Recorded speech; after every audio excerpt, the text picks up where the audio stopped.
இன்றைக்கி ஒரு பொருளுக்கு வந்து டிமாண்ட் அதிகமாக இருந்துச்சுன்னா அதோட ப்ரைஸ் ஜாஸ்தியாகும்.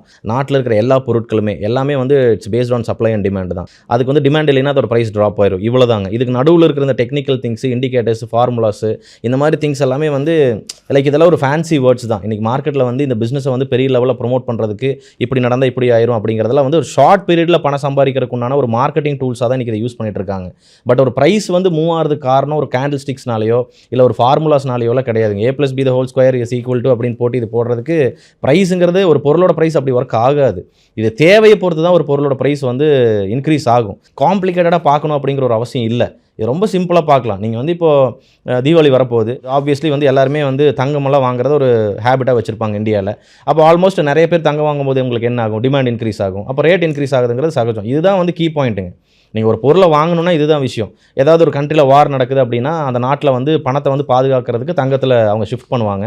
அப்போ ஆட்டோமேட்டிக்காக கோல்டோட ப்ரைஸ் இன்க்ரீஸ் ஆகும். இந்த ஃபேக்டர்ஸ் தான் ஒரு பொருளோட ப்ரைஸ் இன்க்ரீஸ் பண்ணுமே தவிர கேண்டில் ஸ்டிக்ஸு இதெல்லாம் வந்து ஒர்க் ஆகும் தாங்க.